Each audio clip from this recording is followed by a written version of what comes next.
Chapter 2 Rock and Stone. Waking up again, disoriented for the second time today, Jake looked around, noticing he was in a pool of sweat. Wow, I stink. And over my new shirt. Pants? Chance? Pert? Nope, I'm not going down that tangent right now. Oh yeah! Finally remembering the orb that caused him pain, he looked around, a little annoyed. Where is that orb? I need to show it what it gets for hurting me. Maybe I'll throw it out a window, or hit it with a stone. Then again, I don't want to touch it again. Looking around and not finding it, he decided it was not worth it.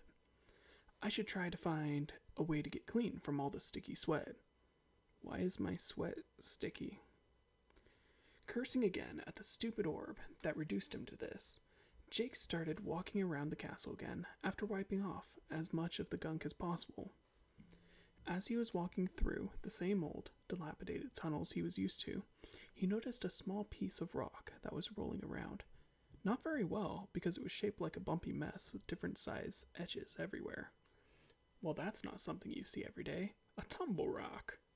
Getting closer, he noticed that it was roughly the size of a large boot. Not enormous, but still somehow moving. He continued walking toward the weird rock until it rotated toward him and started rolling in his direction. At this point, I'm just confused. Why does a rock need to go anywhere by itself? And how is it doing that? Jake thought. Jake stood aside to let it roll past, and it changed direction right into his shin, bouncing away a little bit on the hit. Why are weird objects trying to hurt me today? Jake screamed. I don't deserve this. While trying to wobble away, he looked down to see how much damage it caused, and was shocked to see the damage was only a little worse than a scratch and a bruise. For how hard it hit me, it should have done more damage than this. Just then, Jake heard what sounded like rock on rock, the sound of stone grinding against stone, coming toward his direction. He tried to think fast this time and looked around for somewhere safe, seeing the room he had been in before. He ran in, closed the wooden door, looking around for something to brace against the door. He saw a small table. Pushing it against the door, he noticed the doctor's implements from before.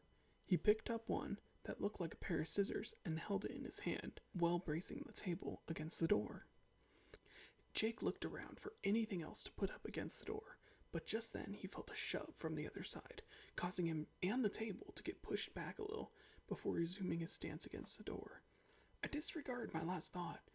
If I left the door, the odd rock would get in. As Jake was thinking that, another hit struck the door. This time, he heard splintering and noticed the door would not last that much longer. As a last-ditch effort, he stood aside and let the rock slam again into the door. This time, it was the hardest the rock had hit, but without leverage, it smashed the door open, shoving the table out of the way, and the rock slammed into the stone wall on the other side of the room, causing a dent in the rock wall. Jake immediately got ready to move, but the stone stopped moving for a few seconds. Just when he started to feel safe again, it rotated again and started rolling quickly toward him, somehow conveying a noise while still just being a rock. Thinking of an idea, Jake jumped above it at the last moment, and it slammed into another wall behind him. Again, not moving. He ran up to it and hit it with his trusty scissors. Take this! He screamed, causing some sparks to fly, but nothing but a small scratch in the stone. Backing up before it came at him again, he got a little in front of another wall, just like last time. The stone rotated and rushed toward him. As he was watching the stone closer now, he noticed a small darker spot on one of the sides of the stone, and as he dodged and the stone hit the wall again, he aimed for it. Unfortunately, the stone was at a weird angle, so he could not get a great hit, but still, even the glancing hit seemed to do some damage. The before solid-looking rock started to have visible fractures in it. Resolute in finding a way to damage this stone, he backed up near another stone wall.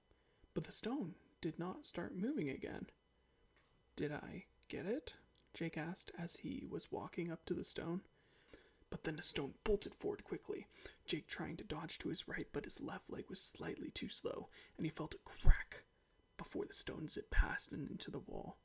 Filled with adrenaline and anger, Jake hobbled over and stabbed right into the dark spot in the rock-like creature, which felt almost like shoving a shovel into sand. As he did it, the rock creature fell apart into smaller pieces of rock, slumping to the ground. Among the debris, Jake noticed a small orb, glowing gray, visible in the middle of the stones. Reaching out for the orb, but by the shooting pain in his leg, he was reminded of what happened last time. He looked down toward the damaged limb, and he could see part of the bone sticking up against the skin. Not caring anymore and wanting to cause more damage to the stupid rock that did this to him, he reached out. I'll show that stupid orb who's boss, he thought. But just as he picked it up, he saw a translucent blue window in front of his eyes about an arm's length away, and as Jake focused on it, he noticed words written, saying, "Would you like to absorb a cursed core?" With options yes and no below it. Shocked out of the pain for a second at his weird situation, he said out loud, "What is a cursed core?" Surprisingly, he actually got an answer. Another screen appeared and it said, "A cursed core gives abilities corresponding with curse attributes." "The curse part won't hurt me, right?" he asked.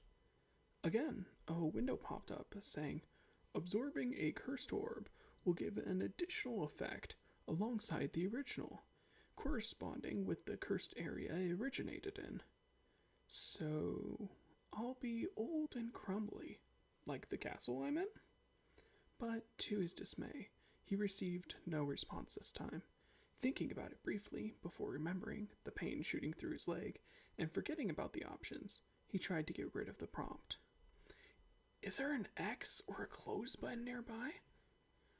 Not being able to get rid of it, Jake clicked yes, not really caring anymore about the consequences and reeling from his pain. Just then, the orb started disappearing into his arm, and the pain started subsiding, just long enough for Jake to read a new window that popped up. "Cursed core has bonded to the body attribute due to current needs. Extra cursed attribute, Disfate, acquired." Unfortunately, no more information was forthcoming, but he was distracted by his leg's immense feeling of itchiness. Grasping it while trying to get rid of the itch, he noticed his body was slowly regenerating and pulling the bone back into the correct position. Amazingly, the scratch from earlier had already stopped bleeding.